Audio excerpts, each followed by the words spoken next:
everything in life just becomes more and more impossible for me, including playing games.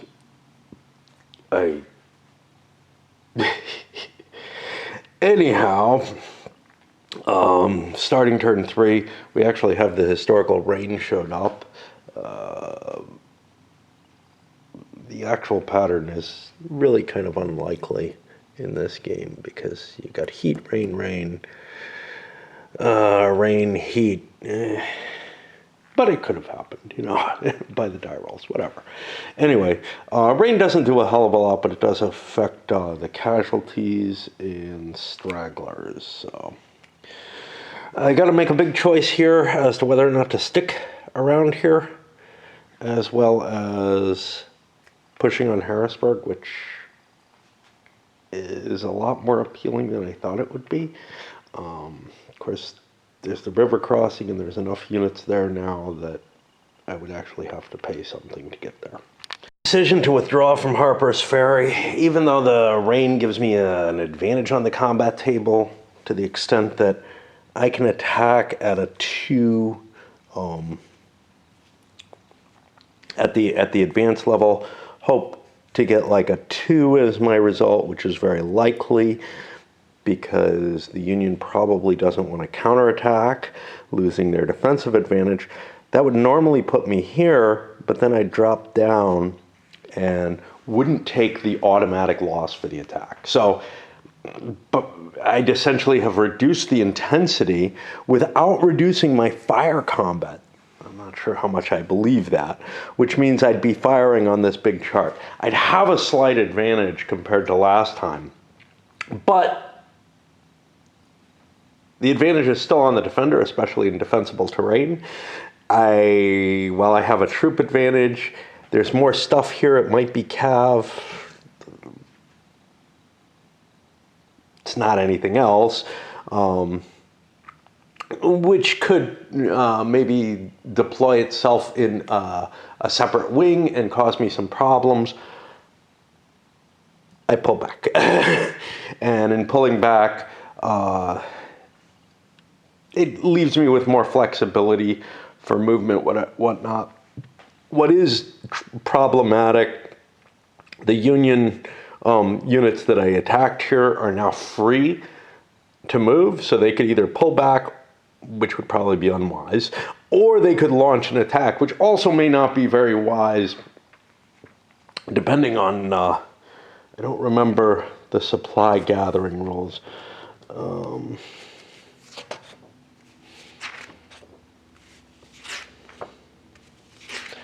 me find those. Supply points. I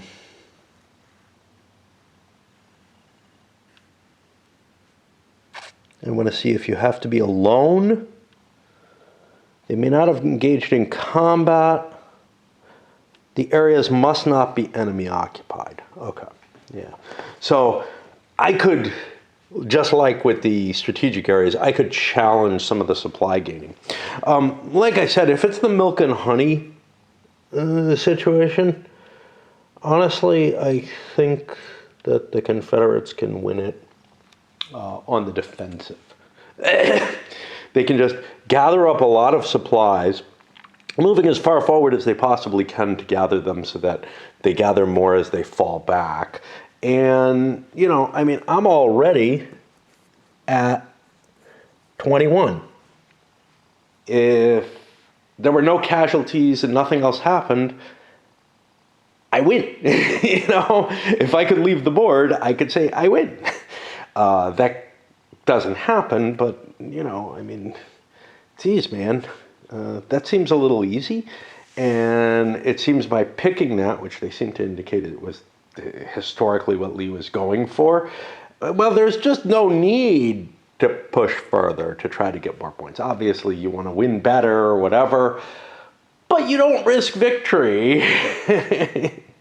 Like, you don't take a 50-50 crack at losing if you got the advantage. You position yourself in a defensive position and let the enemy, try to do something a little bit riskier in order to get their victory. And clearly Gettysburg was, more of an offensive action by the Confederates, where the game doesn't seem to spark that at all, which is definitely a penalty. Well, I mean a flaw in the game. All right, on to the Union turn. We got some more troops coming in. Confederates had a strategy of some sort. I can look at the victory points and figure out what's going on. I'm having a much, much harder time figuring one out for the Union. I mean, obviously, I've got to protect my strategic locations. Okay. And Harrisburg in particular is particularly valuable. Beyond that, I don't have much that I can do, but I'm already losing the game. And I have to go on the offensive as far as I can see. Got the milk and honey effect. What that really means is we want to keep our divisions in corps command, although it's less important than anywhere else. We don't particularly want to fight. Our fighting values are, casualties. We're getting 3. Union casualties are only worth 2. So we want to avoid fights. They're a bad choice. Harrisburg's not worth a terribly large amount. If we can cut Meade, yeah, that's fine. But, Now, Lee has basically abandoned his supply lines. It's not obvious at this point, but throughout the course of the game, he's allowed to operate without having that supply going back. And he's capturing what he needs, essentially. Strategic areas, yeah, they're okay. And I'm going to probably move down on York, and that puts threats on Columbia.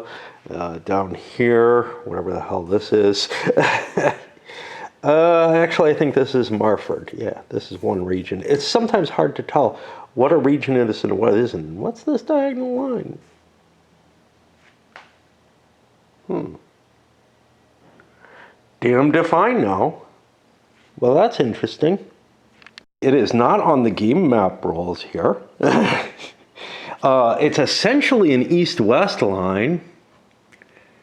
And it is not the one thing the game rules refer you to for further, or the game map rule refers you to, is the terrain effects chart for further details. It's not in there either.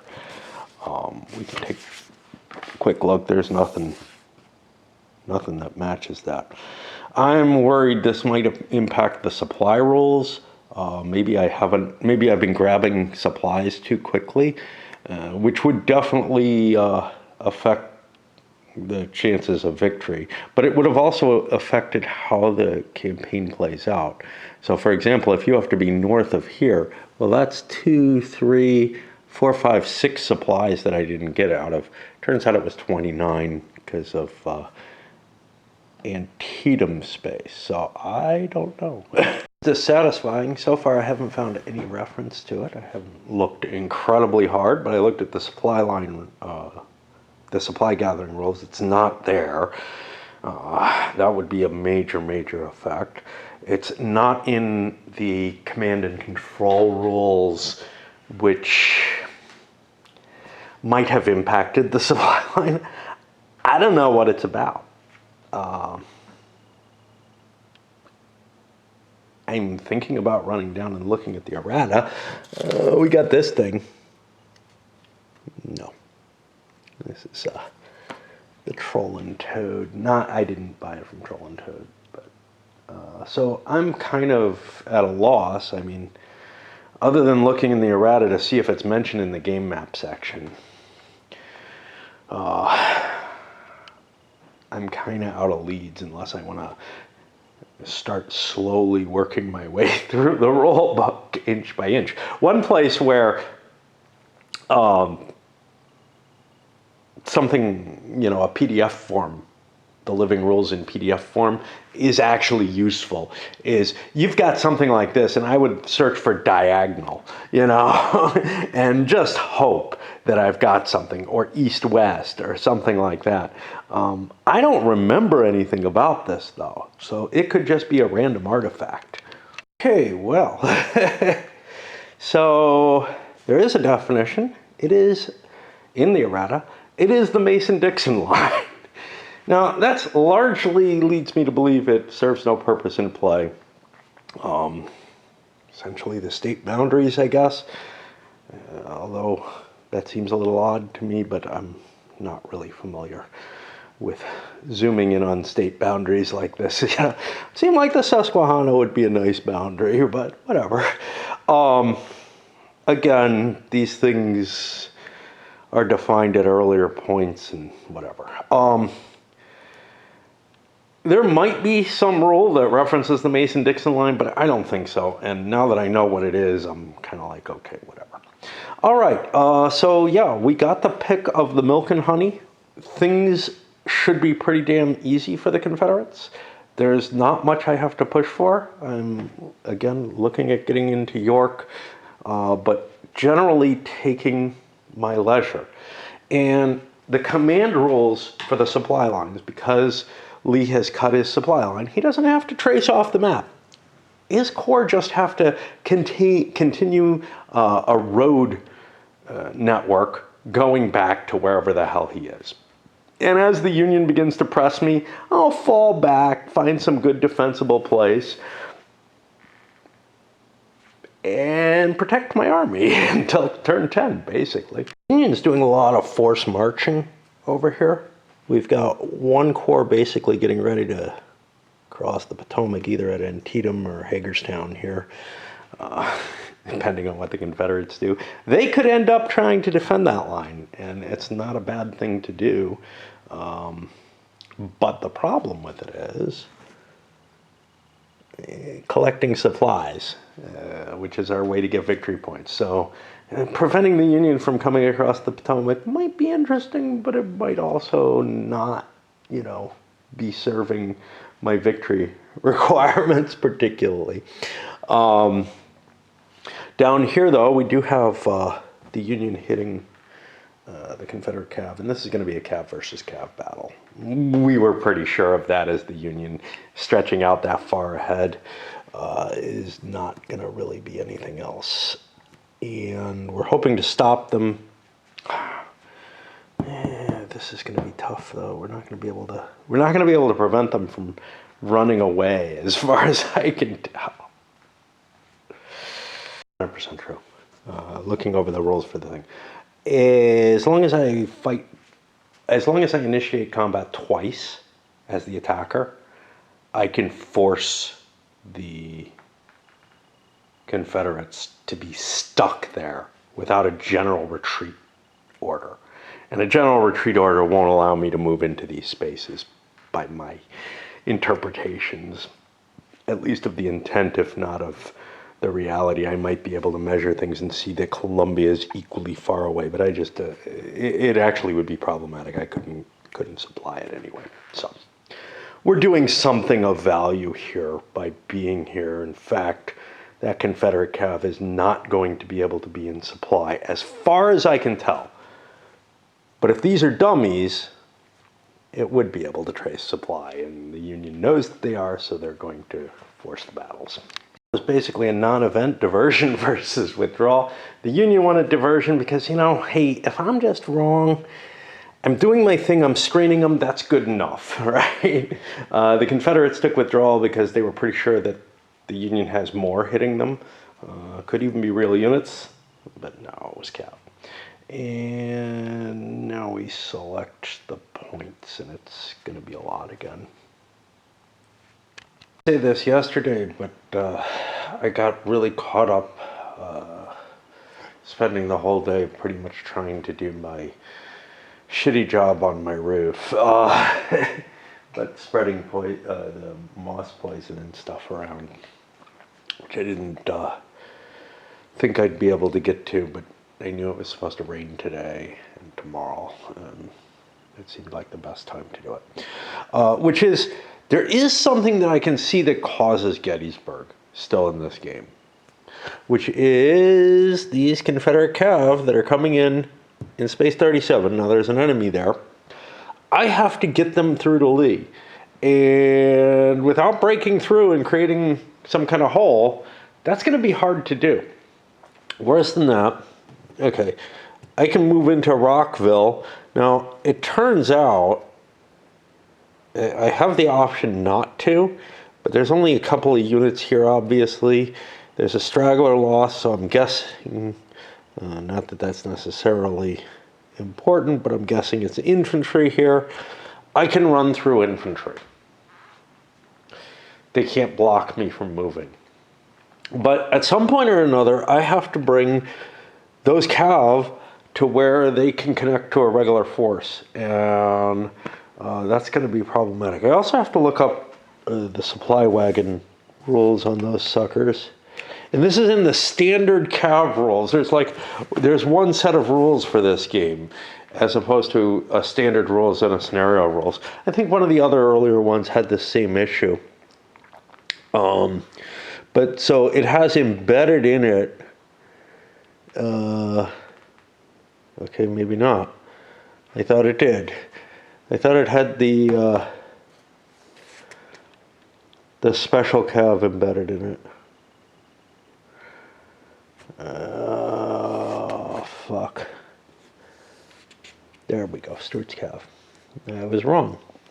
This is much better to do it this way. But there are places where rules are embedded. And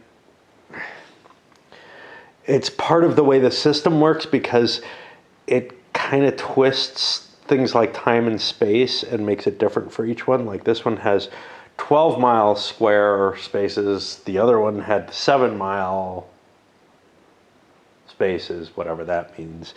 I don't know.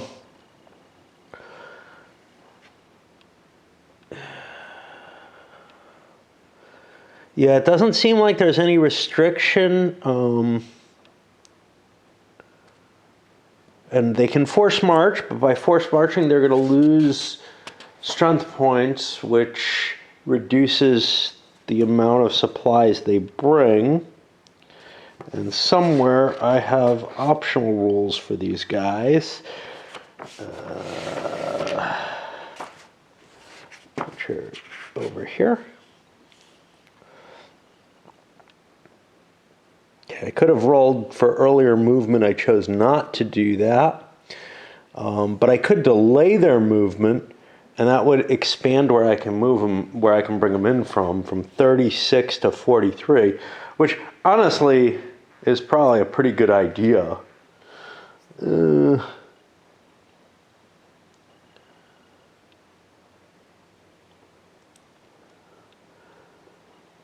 Am I going to be able to slip right through? Nah, probably not.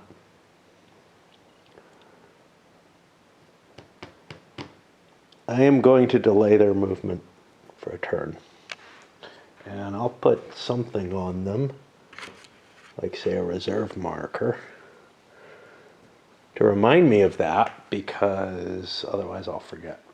But yeah, the fact that what I was trying to express and then got caught up with the rules situation, the fact that I have to get those connected through gives the Union a capacity to put themselves in a position where the Confederates have to attack me, to connect the cav up. All right, onward with the Confederate turn, I guess. By the Confederates, but some positioning that's beginning to look like I'm putting pressure on Gettysburg, actually.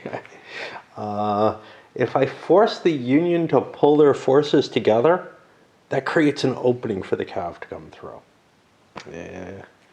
On the other hand, if they attack me piecemeal, well, maybe I get some advantages fighting in the mountains or whatever. And at the end of June 28th, we're getting pretty close to where, the fighting was starting to gather together, at least to some extent, tightening up forces. But here I'm still spread out, gathering 5 supply points, some over here. In part because, hey, it looks like some of the Union's up here, some of it's here. What the hell,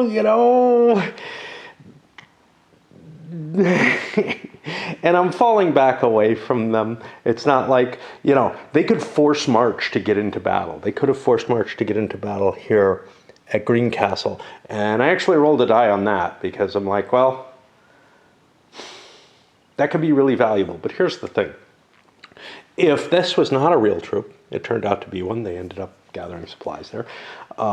If that wasn't a real troop, my force march commits me to making this move, and now next turn I don't have as much flexibility because force marching becomes more expensive on the chart. There's a penalty if you force march the turn before. Plus, I probably have taken casualties already and have stragglers recorded, which makes me weaker in terms of being able to land a blow, so I'm going to need to rest.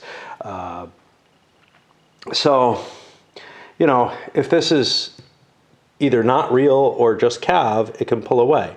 Now, on the other hand, that might cause these guys to get kind of cut off. I've attached the 8th Corps to Reynolds's right wing. Somehow or another, the right wing's over here. What do we got over here? Probably, yeah, we got the center down here and the left in the middle, and they never end up where they're supposed to when they give you letters, when they give you left, right, center wing, and it's not, you know, set up for a battle already. But yeah, the reality is this was all dummy, but I think there's real troops in Gettysburg now, for whatever that's worth. But Gettysburg is nothing all that special. Its only real importance is it's a big road hub. But it's not the only way through the hills, and there's also this path, so it's not all that vital.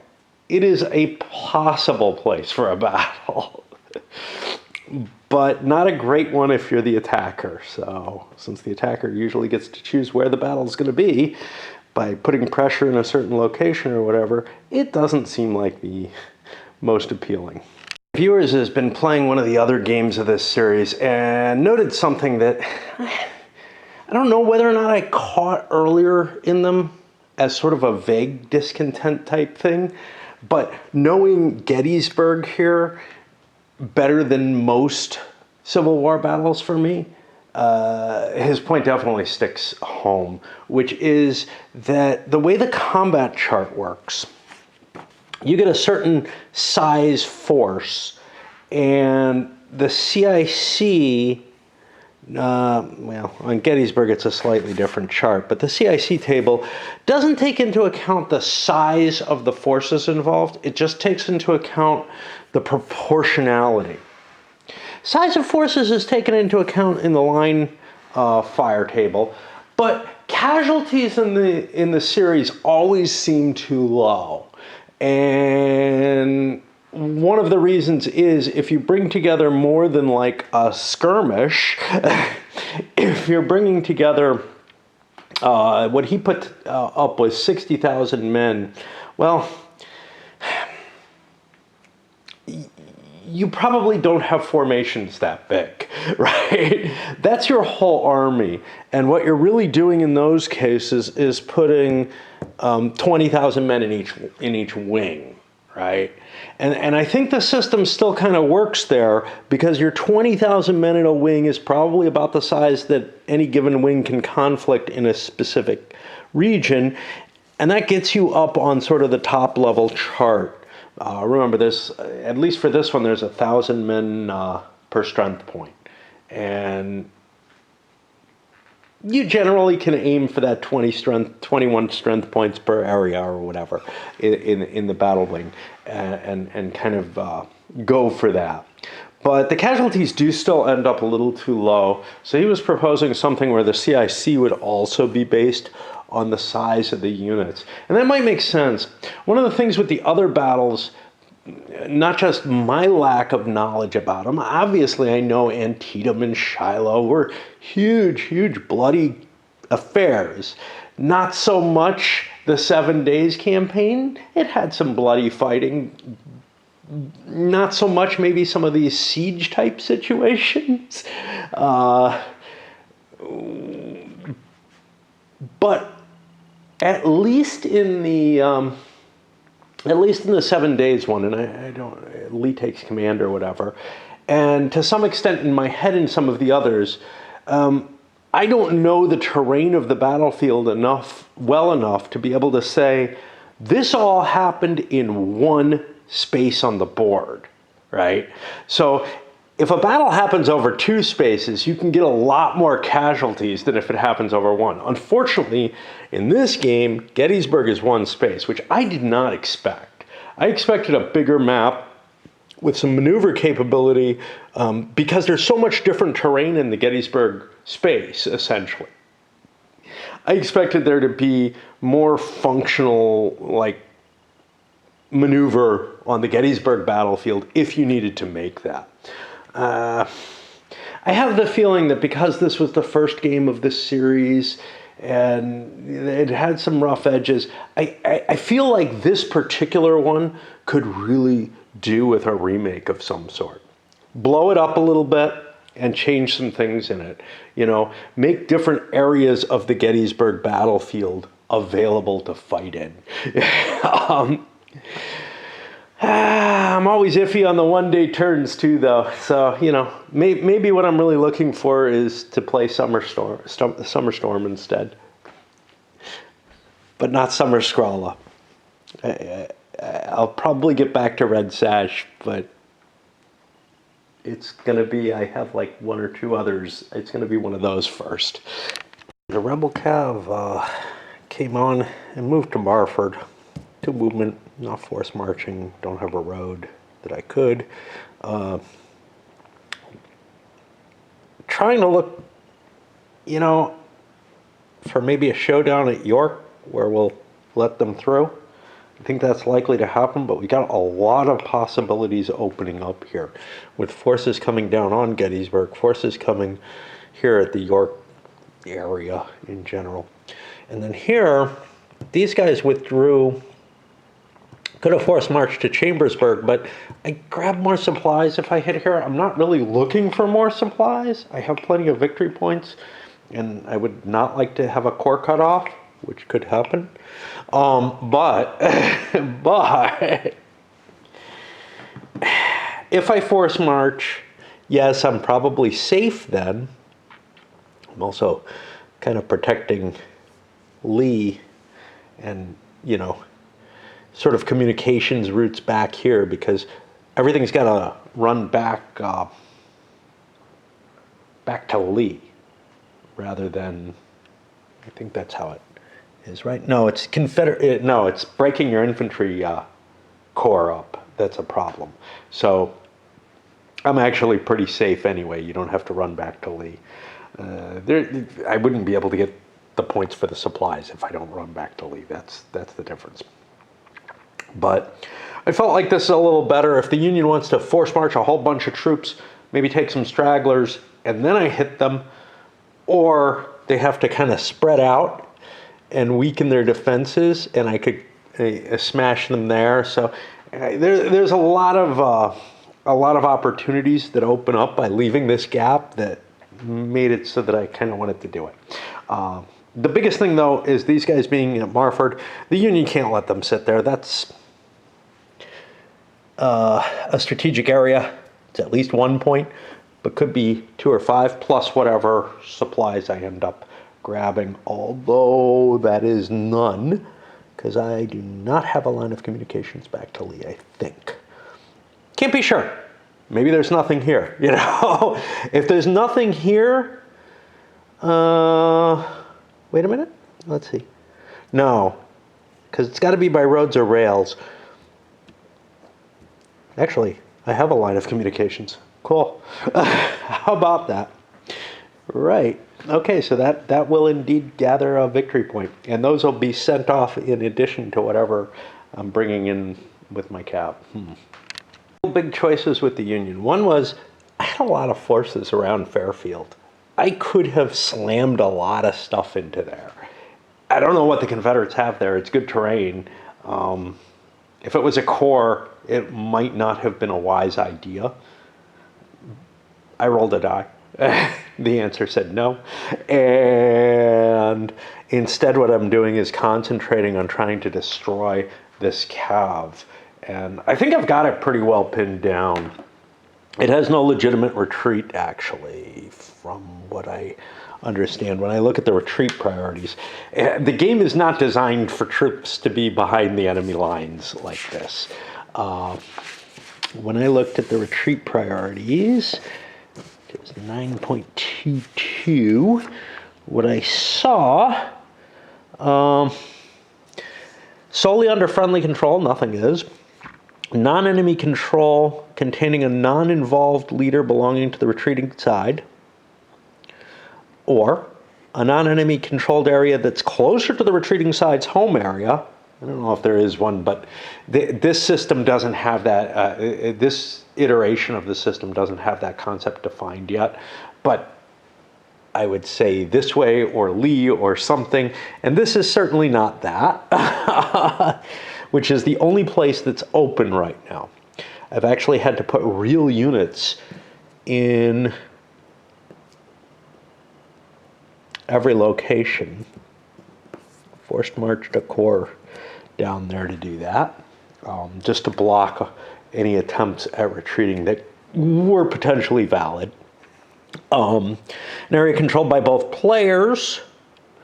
If nothing meets those, there's no possibility to retreat. Now, I don't know that these are all real units as the Confederates, so I may take a withdrawal option, which is a horrible combat pick, in order. It's kind of funny.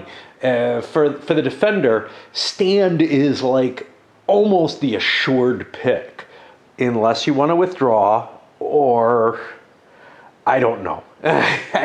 Counterattack is almost never a good choice. I guess if you're in plain terrain and you think you outnumber the opponent, but there's a good chance that these guys are going to get pretty badly walloped because of it. On the other hand, I might have been able to destroy whatever the hell was here, but I needed to move a corps down. Now that means there's kind of nothing in here, but again, the Confederates don't really know. It's one of the nice things about, and then I roll dice to see whether or not they try to take advantage of a situation which may or may not be dangerous to them.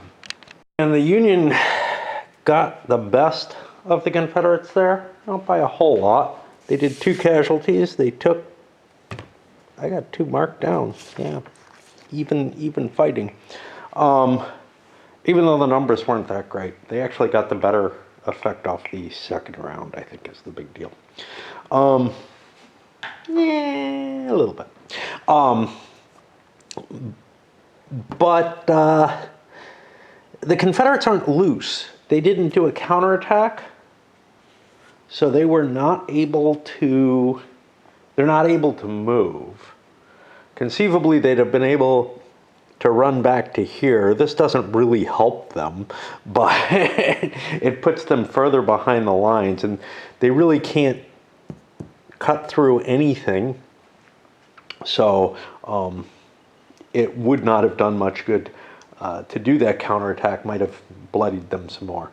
However, there's the possibility of trying to open up a path for them coming forward, and maybe they'll launch an attack on their side of the turn.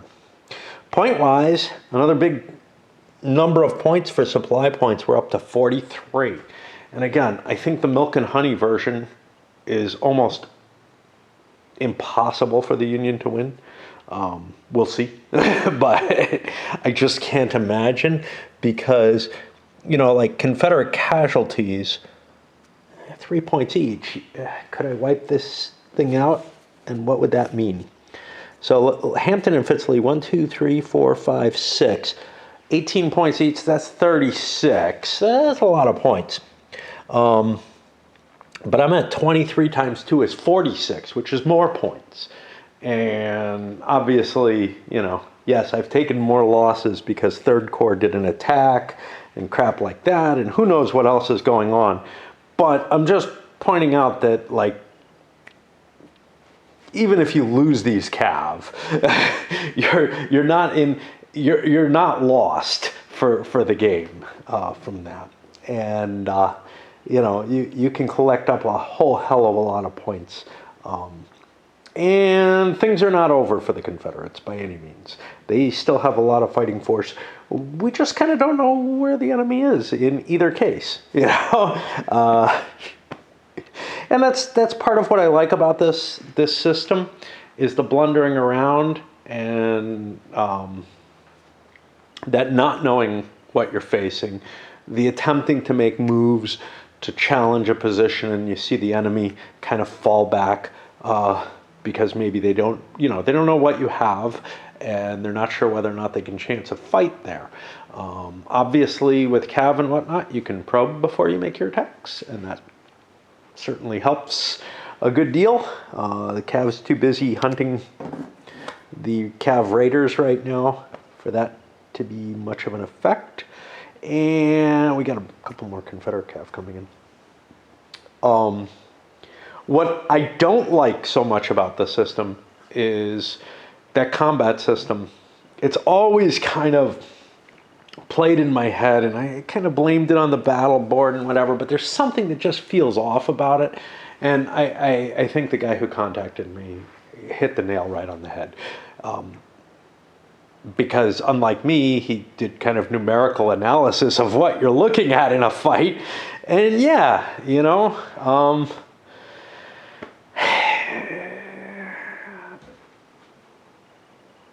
you just can't get the kind of casualty levels that you got historically. I mean, you know, Gettysburg, you're looking at what, 15,000 per day per side over the course of the thing. You don't get those kind of casualties in this game. You just do not. And he was pointing out with Chickamauga that it just, you know, does not come out the same. Again, I'm not as certain with, you know, some of it depends on the map. I actually think the Lee Takes Command may actually be, although that reduces things even more. I think that's the one where they have half day, or they have 1 day turns with only 1 round of battle or something like that. Here they're 1 day turns, but they've got the 2 rounds of battle. And I think that 2 rounds of battle in 1 day is actually the right kind of feel. But yeah, it's not, I don't know. It just doesn't make 100% sense to me, no matter how you cut it. He was suggesting some minor changes to the CIC chart, but I really feel like the whole combat system should be reworked significantly. It's just weird. I don't like the choice versus choice, coming up with sort of a deterministic value for what the combat is, where if you knew there's no die involved in this. You're basically, if you knew the forces that are involved and you outpick your enemy, you know, it's a rock, paper, scissors type game there. You can absolutely control this part of your combat chart. This part, of course, is by die roll and is influenced by the same factors, so it's kind of interesting that way. But I'm never thrilled with systems where if you had perfect information, you could predict exactly what would happen in the battle, because I just don't believe that's how battles work. You know, it's like, you know, it's the Stratego type thing. It just does not make sense. If you're not throwing some sort of luck factor into the fighting itself, if you're able to assess certain information and say, I will cause X casualties by taking this tactic, I'm just not thrilled. I don't mind the rock, paper, scissors element of one thing is better than the other. And I mean, it's funny because I don't mind this in Magic or something that's purely an abstracted game. It's just when you're starting to get into things that are claiming to be simulations, it really disturbs me. Whether or not it's possible for the player to have perfect information is a good question. It is possible at times in this game to know exactly what your opponent has there. If you're hitting them along the line the same way, you can know exactly what the results are going to be. And, you know, Pickett's charge wouldn't happen if they knew what was going to happen, right? pretty predictable what was going to happen, but I mean, knowing exactly what was going to happen, right? Because there was some chance during Pickett's charge, there was a little bit of a break in the Union line. There was some chance that that whole line could have collapsed.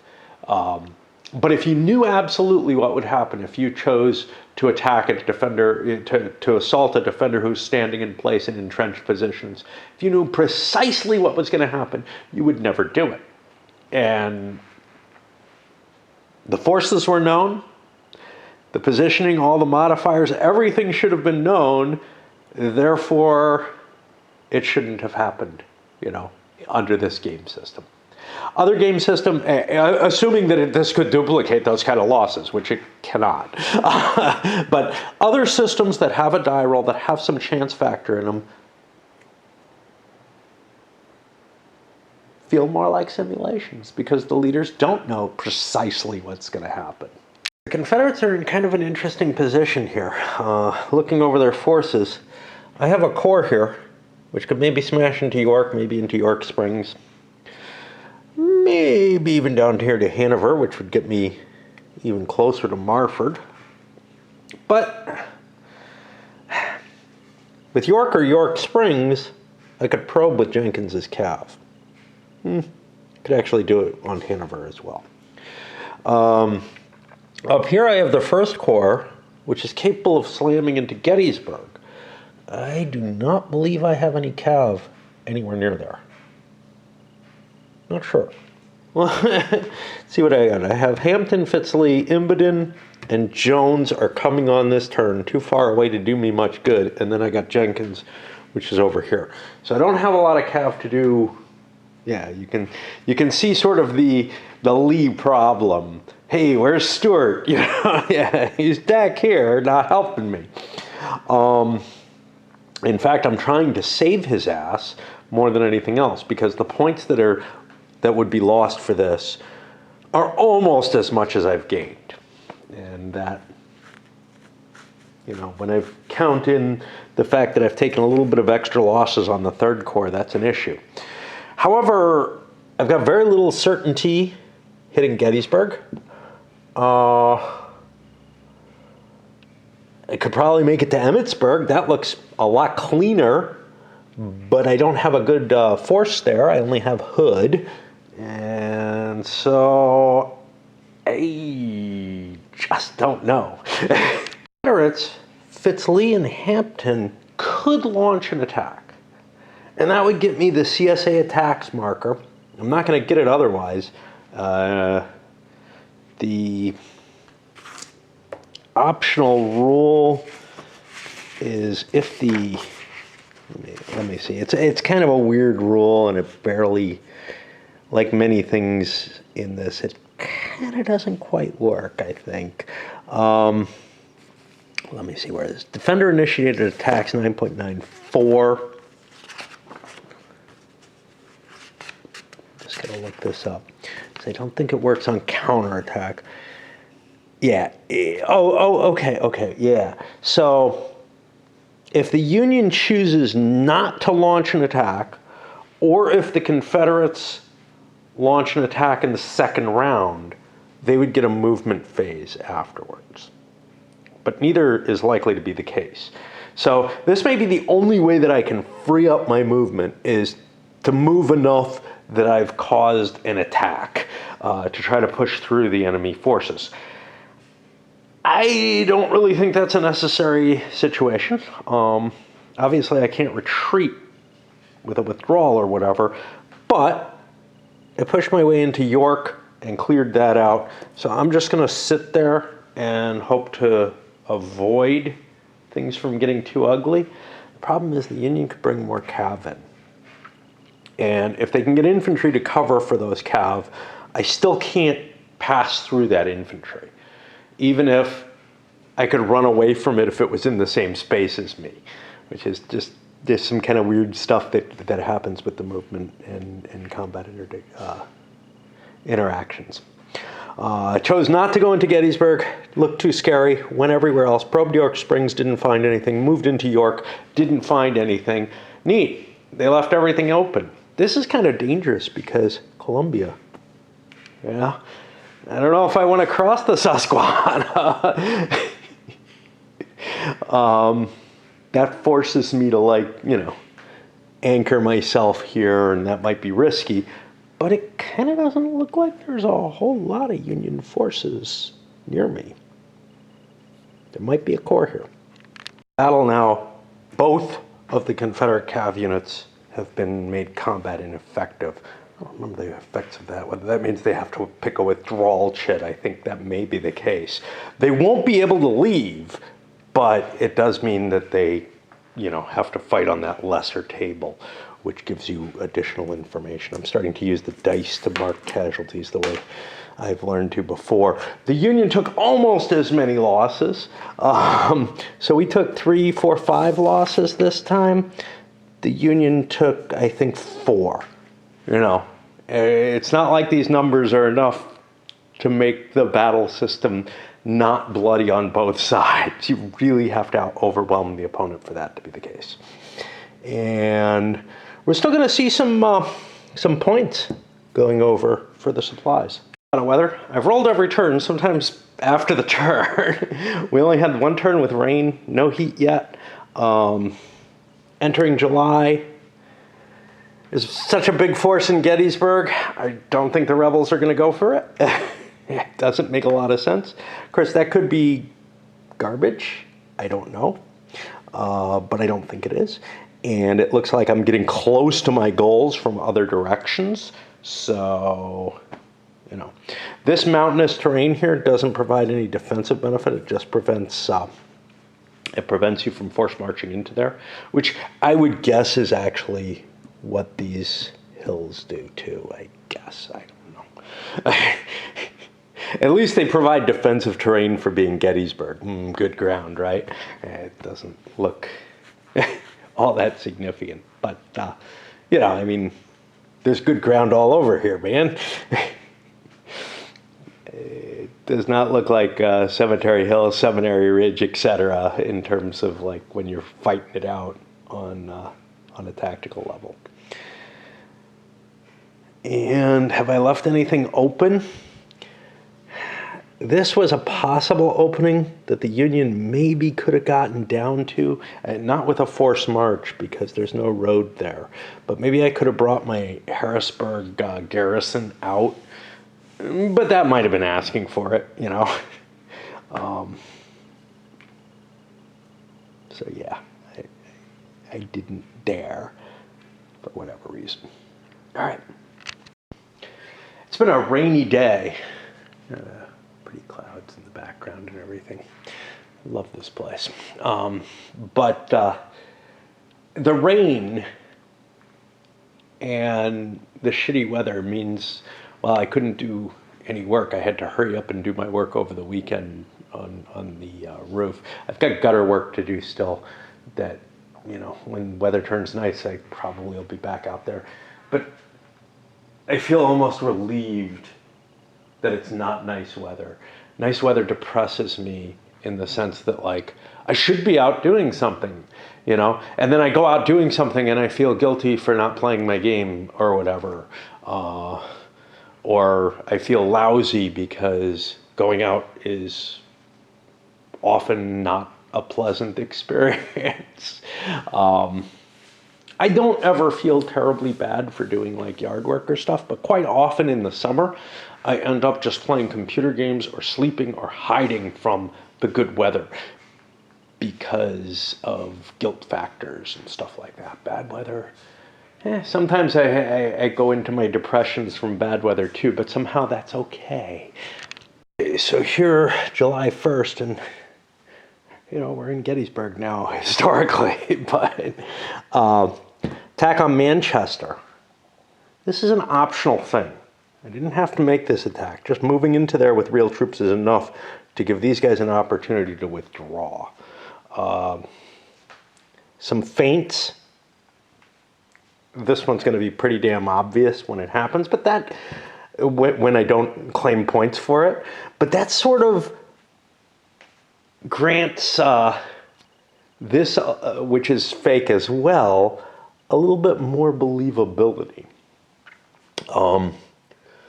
What is actually open, though, is Mechanicsburg. That is somewhat problematic because these forces could cut Lee off from the rest of his army, but there's no penalty for not being able to trace to Lee. The penalties are for the Confederates not to be able to trace to their corps commander, and for Meade to not be able to trace to Washington in terms of victory point penalties. There are other penalties in play.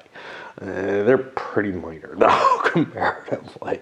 And they will be rectified on my attack.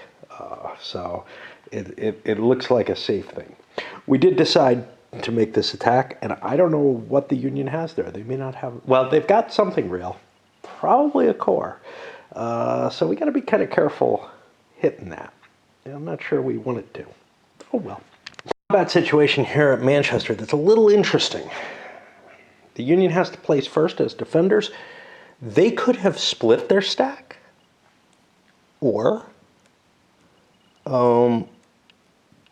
they could do this, which is throw units in reserve, or they could just commit everything at once. Truth of the matter is, I'm as big as I can be, so having a potential reserve is perhaps more threatening. I'm going with the standard stand. I don't particularly want to increase the combat value. But then the question comes to, hey, what does the Confederacy want to do? Let's say I'm facing a corps here. Well, a Union corps is big. Real big. 2, 3, 4, 5, 6, 7, 8, 9. It could be really, really big, which means I might end up less than the 1-to-1 table if I split my forces. If I'm less than 1-to-1, see, the thing with the Confederates is they have more strength points. With 2nd Corps here, I have taken no casualties on it, right? No casualties whatsoever up here, right? Pickett, Ransom. I got Rhodes, Early, and Johnson. Oh, this is 1st Corps. Oh, yeah. Okay, so here's 1st Corps, here's 2nd Corps. So I've got full strength there, including artillery. Now, if I do a diversionary attack, my artillery is not as good as if I do an advance.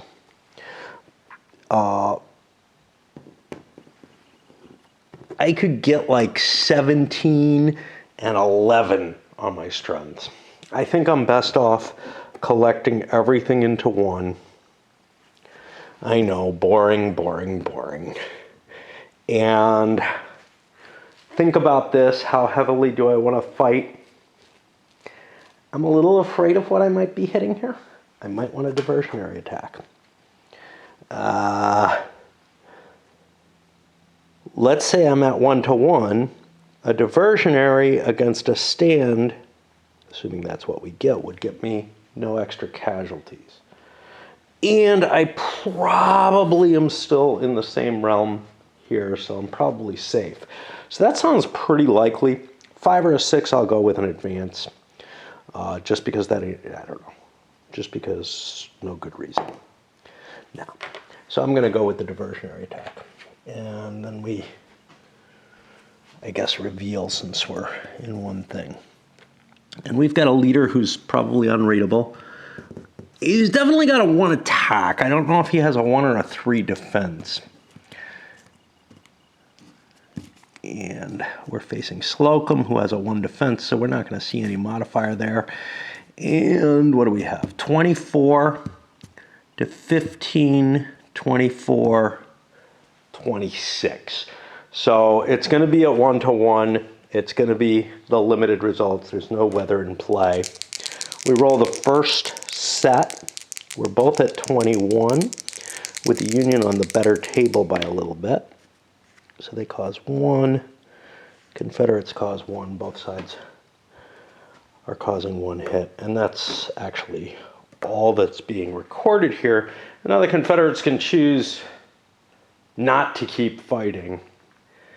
And it's really not in their advantage, particularly, to do so. They're not trying to cause casualties here. It was kind of a, hey, maybe I hit something really weak that's just preventing the withdrawal, and let's get the points for it. That's why I went with the diversionary.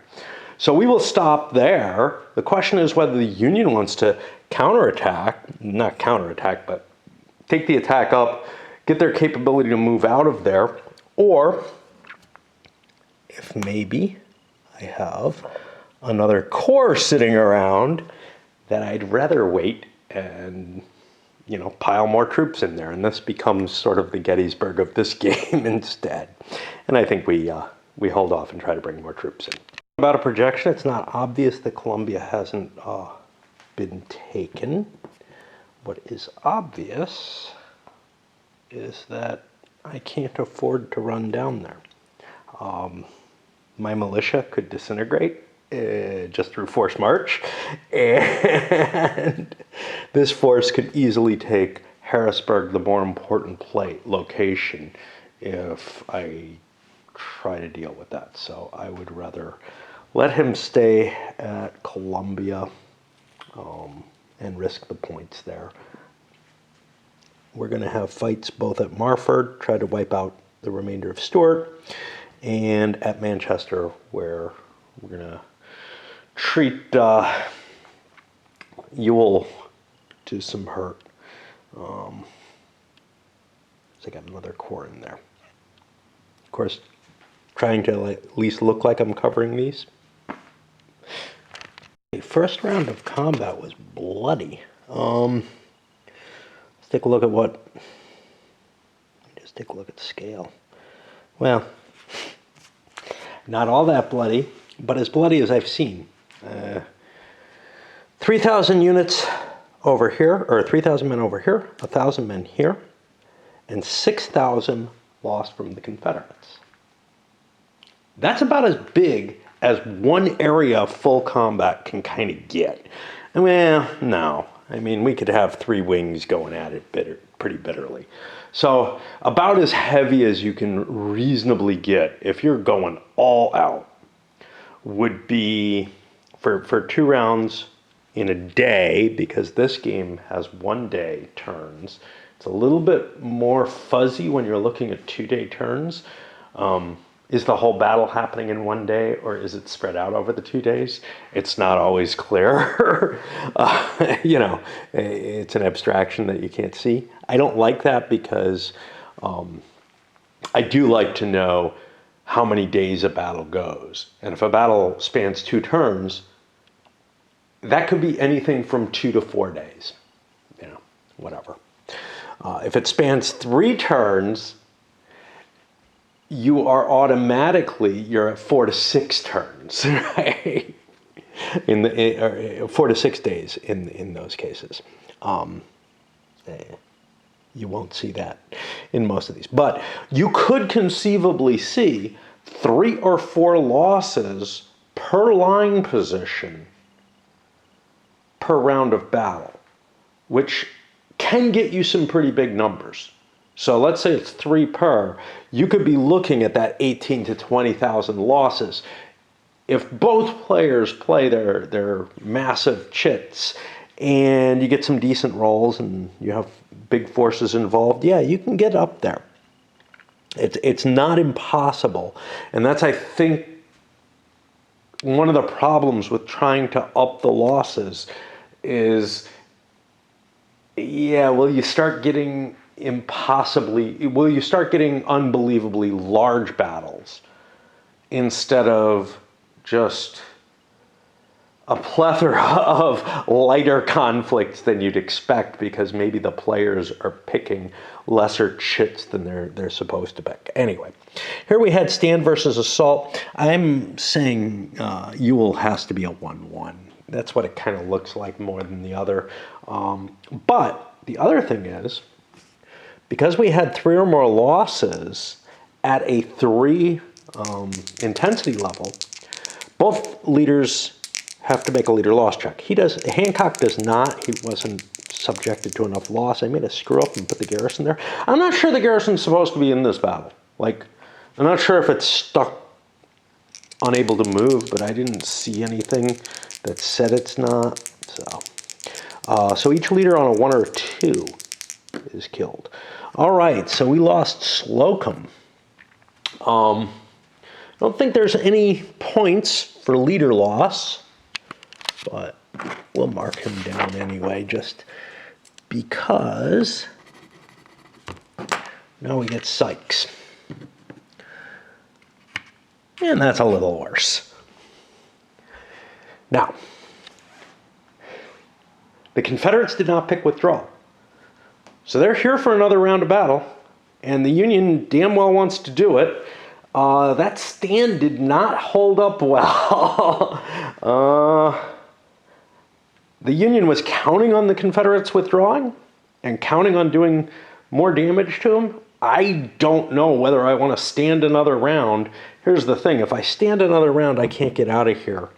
Oh, yeah, I can. I have a CSA combat because I launched the attack last round. So, yeah.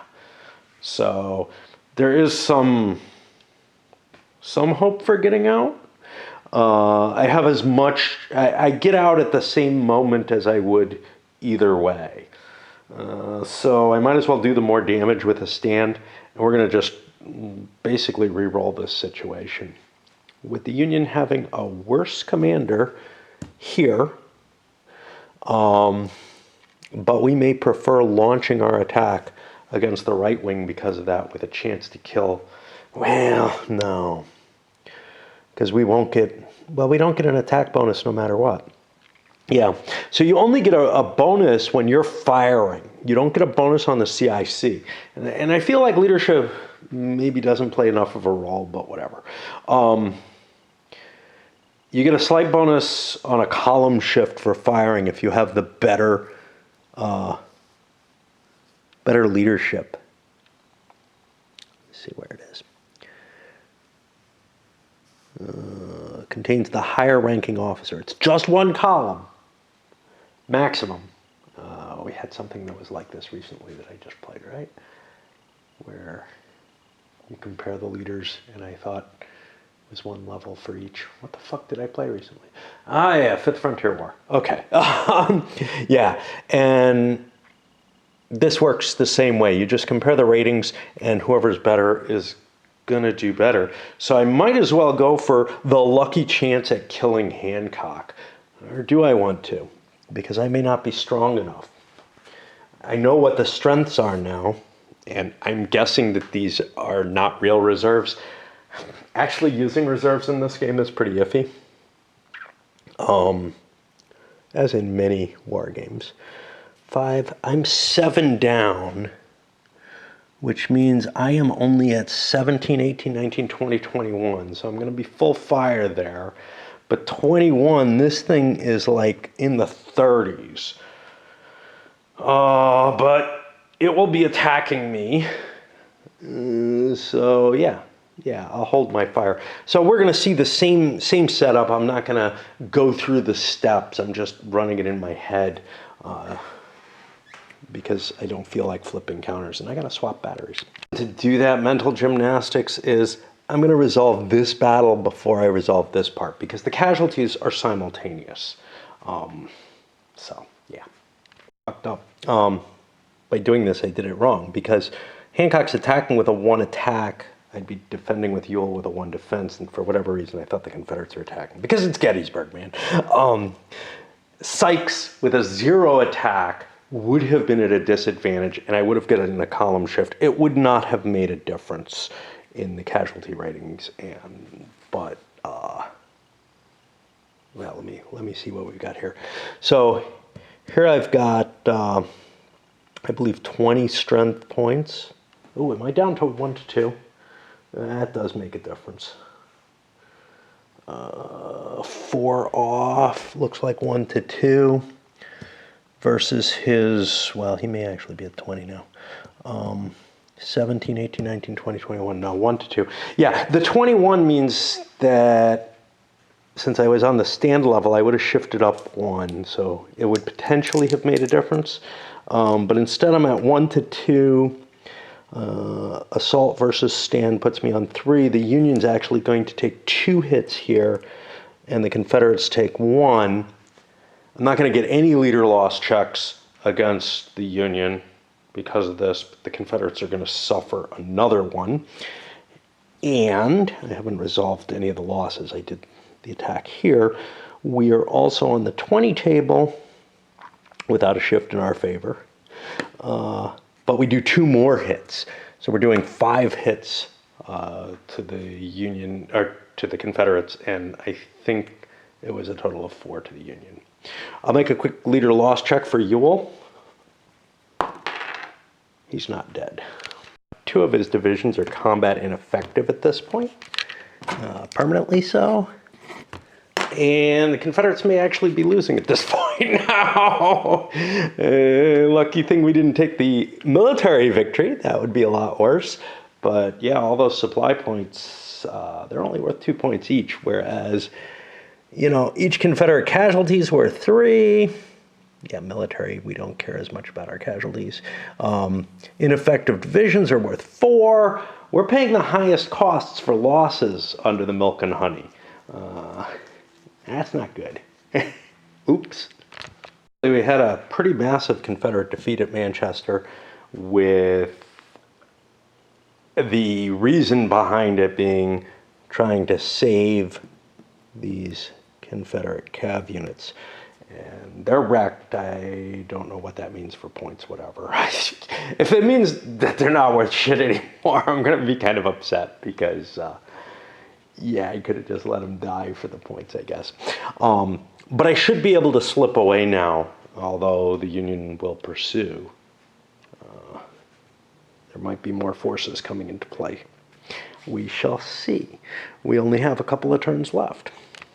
July 2nd, the Confederates are pulling back. I've collected Lee with his Cav command, but unfortunately, I was right with my suspicions.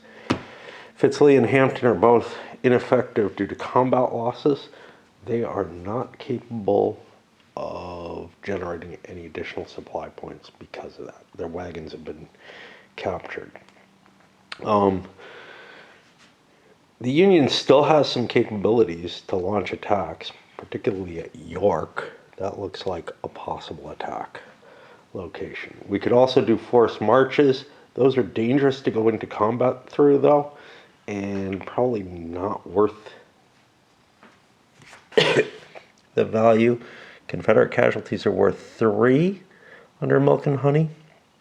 Union casualties are worth 2. Throw the stragglers in, which will also be worth 2. I'm sorry. Stragglers are worth 1 each. And the fact that the combat would be at a disadvantage due to a forced march, I probably shouldn't be doing that. I see the actual disposition of the Union forces.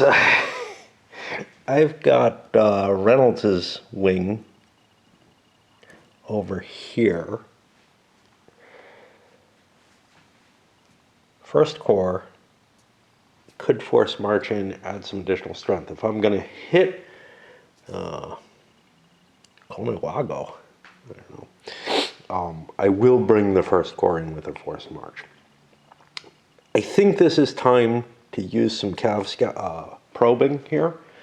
If I was watching what was going on, I think what I'd see is that the weakened corps is at York, and that maybe my best move is to just consolidate with the wing here, all 3 wings into York, and try to beat up the Confederates. Of course, they'll withdraw, but we'll just be scoring more hits on them because of that, and that seems perfectly reasonable to me, to tell you the truth. Whether or not we leave an actual garrison at Gettysburg is a good question. There are threats, and Gettysburg is really one of the few places where the Confederates can find any supplies that are within striking range on the last couple days. The Union has successfully probed the shit out of this stack, found out everything that's there. It's all Ewell, multiple different probe attempts. Yeah, I think that's kind of what I knew anyway, more or less. I don't know what's here.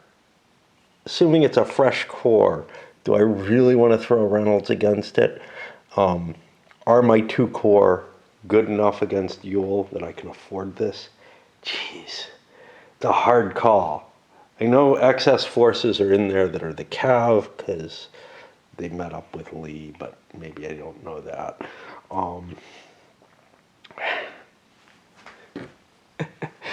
As always, we'll roll some dice.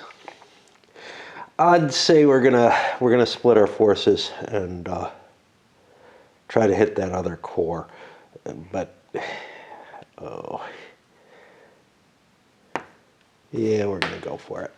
I believe I made a mistake with the Confederates. Let me see, or with the Union. I believe I left them an opening here where these forces could withdraw to Hanover. After they're attacked, they'll have to fight 1 round. But if they do a withdrawal, they can go there. The way that we determine this is how much closer is this to the edge. So right now we're here, 1, 2, 3 to the edge. 1, 2, 3.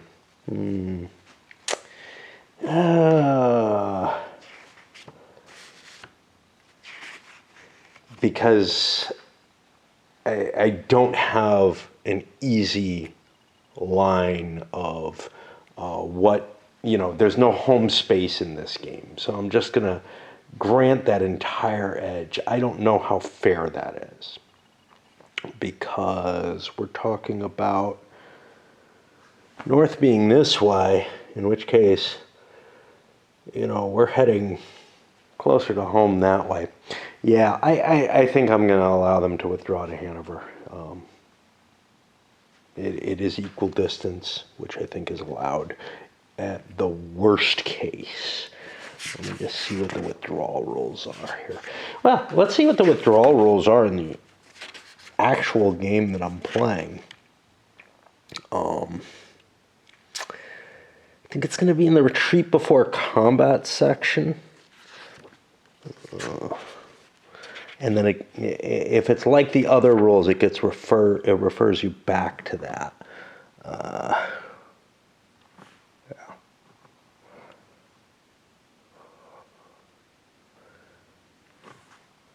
To an unoccupied area, friendly area be toward a friendly leader. Huh. Okay, so see, it's important that I do this battle first to prevent, if that withdraws, to prevent that from opening up. It's only available as an option of all units, so we've got specific ones here. If a unit does not retreat before combat, it moves 1 area in the following priorities. I can follow these. To an unoccupied area in a friendly area of influence or to an area solely under friendly control. This is a much to an unoccupied area in a friendly area of influence or to an area solely under friendly control. Yeah, so this is unoccupied but not in a friendly area of influence. It would have to be adjacent to a real unit to be that. It's not an unoccupied area, not in any areas of influence, friendly or enemy, but toward a friendly leader. Yeah, it doesn't count as that either. So I think the Confederates have to stand here, which makes my pick change. I was going to pick withdrawal. Now I shall pick stand. And we'll start to reveal things. The Union only did a diversionary attack, in part because I have it's actually with both fronts. But we reveal this one first, and we've got Reynolds hitting, look, a bunch of dummies. Okay.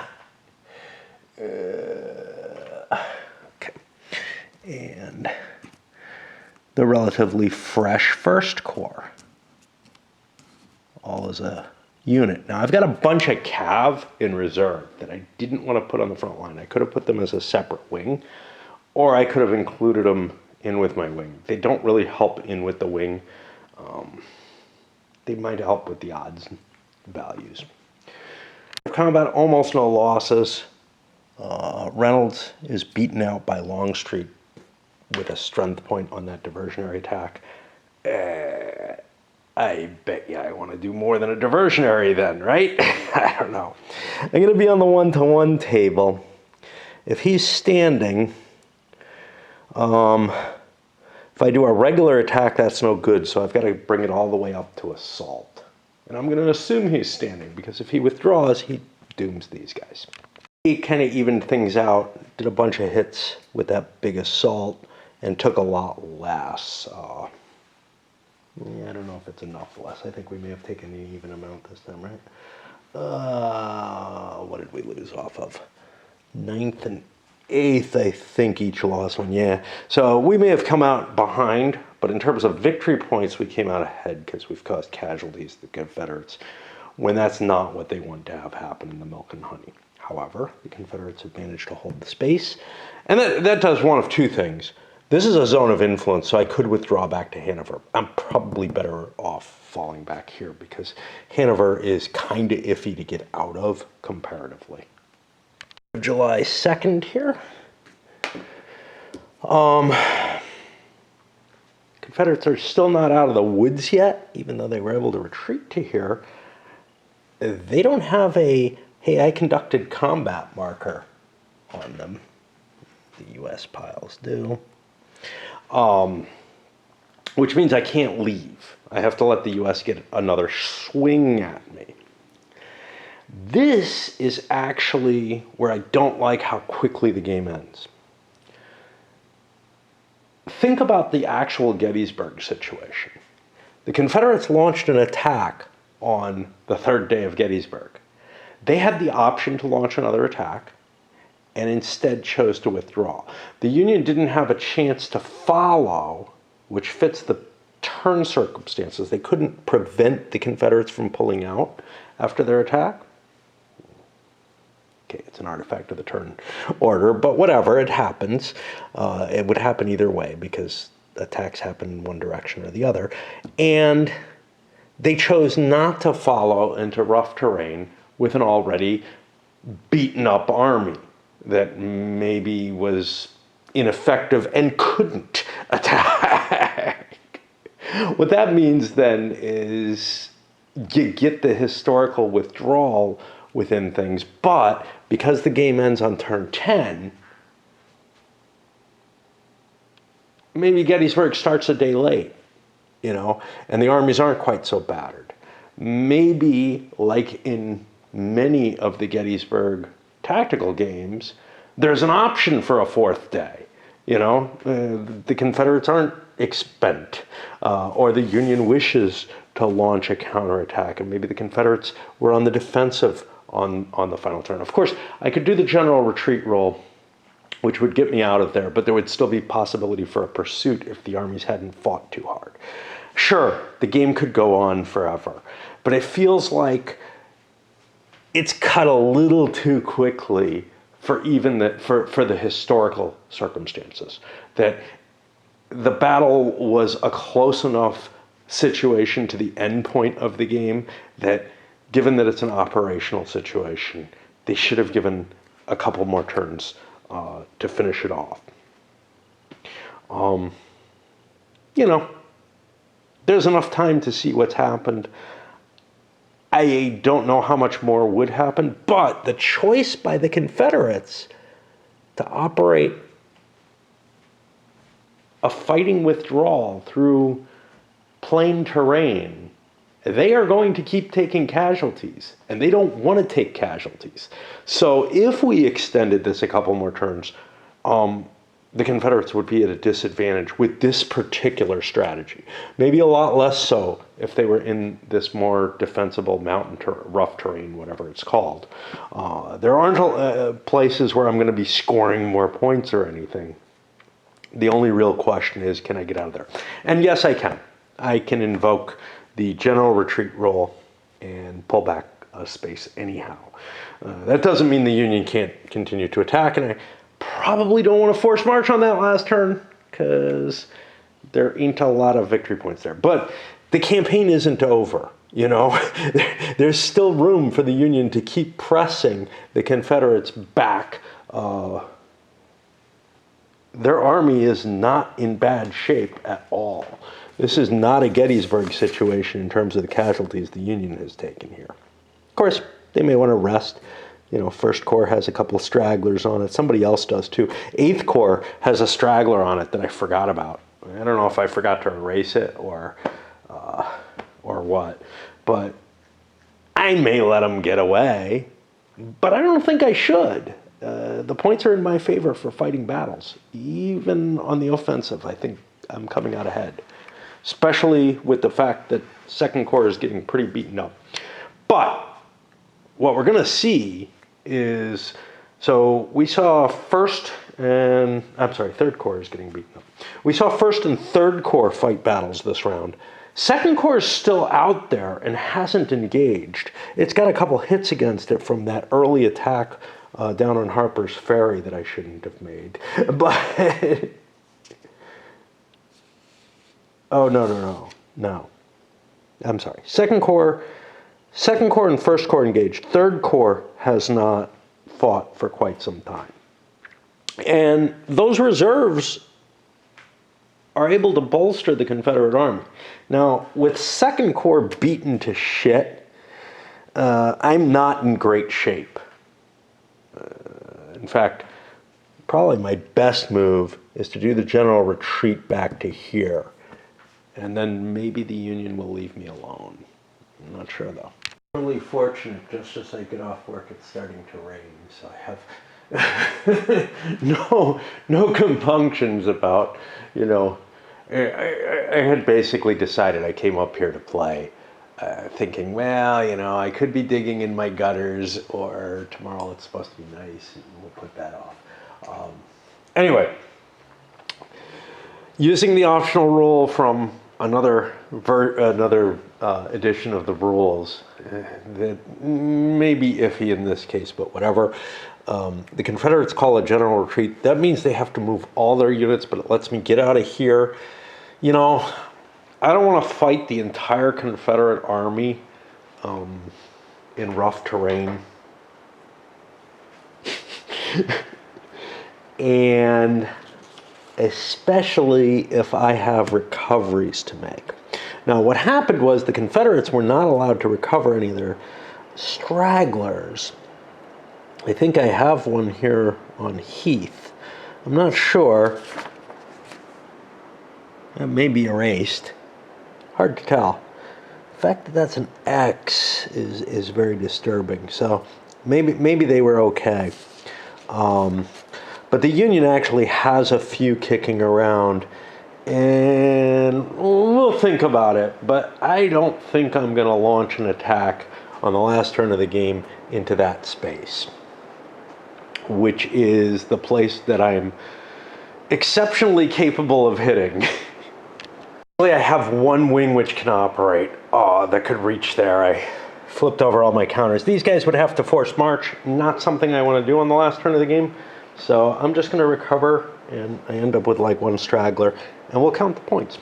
Okay, so I ended up with a Union victory, which I was saying, well, that can't possibly happen. The Confederates just have to stay out of combat. Well, they didn't stay out of combat. They got their asses handed to them when they wandered down here. Maybe I could have avoided it. Let's talk about what we got here. So we got 54 points from supplies. We caused 46 points of casualty, which means 23 casualties. The 54 supplies means 27 over 20. And then we had one straggler on the Union. So that's 101 points.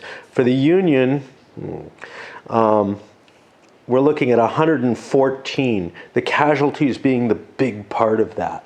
96 points. They cost 3 points each for the Confederates.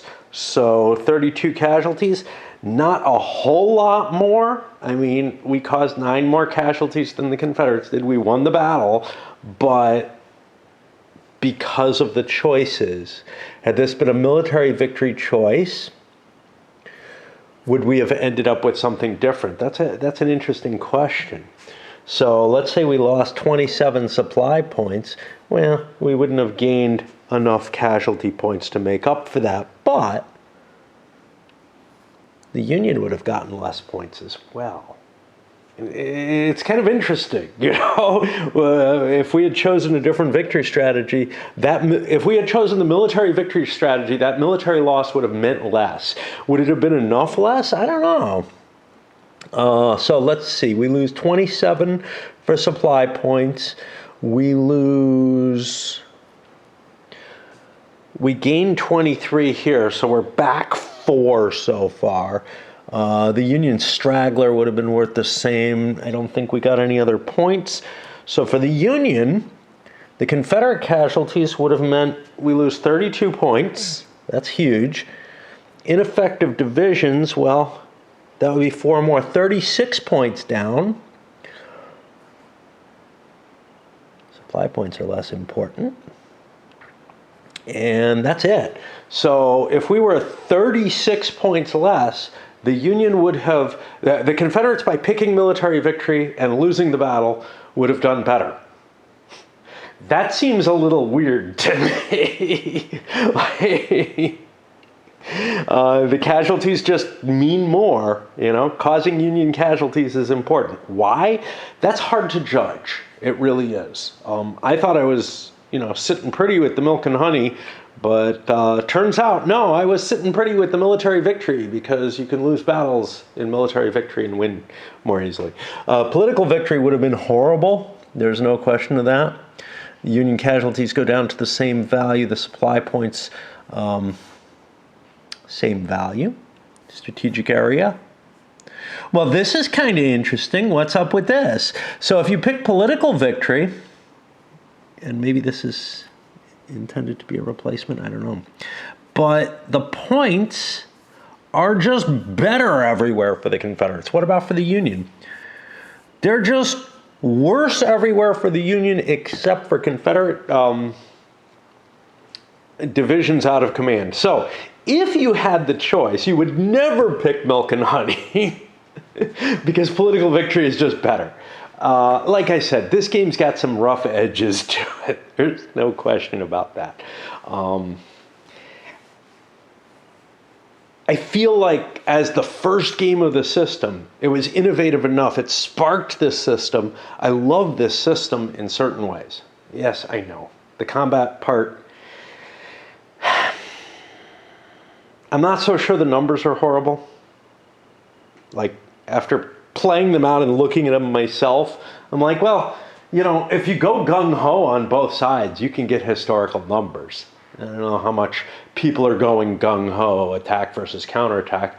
I know that I tend to be pretty fucking violent when I play Civil War battles, but maybe not that much. If I'm playing Gettysburg, the Union is not going to be attacking the Confederates. They're not going to be doing counterattack on every round or anything like that. So, I feel like the casualties are probably a little too low, not quite at the level of that was pointed out about the Chickamauga experience, but I don't know. Again, I haven't looked at that and seen what the numbers are like for that.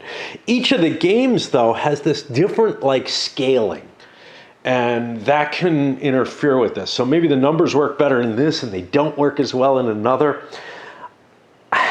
One of the nice things about the great campaigns of the American Civil War is that, at least as far as I know, it's all sort of the same game. Here, it's very similar. It's a very close game. It's using the same base rules, but they're tweaking things in such ways that, the combat charts don't exactly work in all the battles and stuff like that. But in addition, with this particular one, the victory points appear to be very problematic. And, neat innovative design for the whole system needs a lot more polishing and a lot more sort of play testing and refinement. And I would really, really rather have seen the system overall try to use the same kind of scale. You know, to some extent, this one with its tiny little map feels so constrained compared to some of the others. And then when we look, you know, Autumn of Glory uses a map that's, you know, nearly, areas are nearly half the size. So it's a much bigger, you know, the map is probably a bigger area, allows more maneuvering, etc. This, I feel like I'm not getting enough maneuver in, you know? I just didn't feel like I had the same capability. Now, it would be hard to work those supply points in the same sort of way, and what would that all mean and everything. You know, reduce the areas, make it so you can only steal supplies once or twice or 1.5 times or something, but I don't know. It's a pity because I do really like how this plays and the type of tension that it generates, so much more than I enjoyed the one Great Campaigns of the American Civil War game that I've played. Yes, I have at least one more, probably a couple. Pretty sure it's a couple. But it's hard to even want to face them. You know, some people are like, oh, well, you should give it another chance. You know, that's like if you cut off one of your fingertips and you're like, well, it wasn't great. It was a miserable experience. And somebody's like, well, I really enjoyed cutting my fingertips off. You should try it again. And not really, no. It's not that bad, but it did very little for me. I felt like I didn't know what I was doing and didn't really want to know what I was doing. Whereas with this, where I feel like I'm kind of blundering about and not sure, I just feel this deeper connection with the terrain in this game. It may be that the Great Campaign series relies too much on variable movement point costs and stuff like that. I tend to shy away from systems that that rely too much on paying attention to the terrain and specific movement point costs of different hexes that are very, very close, but, you know, are trying to give this kind of really precise type of movement rates, etc. I know that's one of the things, like with Labatt and with the Battles of the Age of Reason. All the maneuvering type crap that's in them really gets to me. It's not like I'm just like, oh, get rid of hexes. The areas are so much better. I like hexes, but I don't like them to get too detailed. You know, I really don't. You know, in the case of the battle games, I'm more like, yeah, you know, you're adding all the complexity and annoyance of like measuring in a minis game. It feels as obnoxious, all the lookups and everything. And if there was something like that, and I kind of feel like there maybe was, that would explain one of the things that I really didn't like about it. How many others? Who knows? But yeah, I mean, that's just sort of a, hey, where's your personal taste, etc. That system did not do it for me, even though I'm sure it's more mature and more polished and probably gives better historical results. This one gives me the feel of commanding forces in an operational context. I don't feel like I'm counting counters and counting movement points and all that kind of crap in the same way. You know what, though? I seem to remember there was a die roll for movement in the Great Campaigns, which I should love. I should love that. I am so in favor of that as a concept, but maybe when it actually gets played out, it doesn't do it for me. Anyway, that's it for this. There's not going to be an official review or anything. Clearly, it's more balanced than my first thought was, but the victory conditions are not balanced against each other. We can see that where the political victory is just a clearly better choice for the Confederates than the milk and honey. Obviously, drawing at random kind of negates some of that, whatever. it also does feel weird that military victory being my goal, that military defeat is not as devastating. And that was kind of my thinking. If I was picking one, I probably would have picked Milk and Honey based on the types of things. With the, well, that seems like a lower risk option. Well, it's clearly inferior to political victory, and you can't afford to engage, period. It's not even a matter of like, I wasn't drawn into Gettysburg and launched all these assaults. I honestly am beginning to lean more towards the military victory as the way to win. You just charge forward, hell or high water, and you fucking slam into the Union, and you don't really have to care too much because you're getting 3 points per casualty and only losing 2. And for core, you're getting 4 to 3. Well, you're probably going to wear your divisions out before the Union Corps get worn out, but whatever. Yeah. All right, up it goes.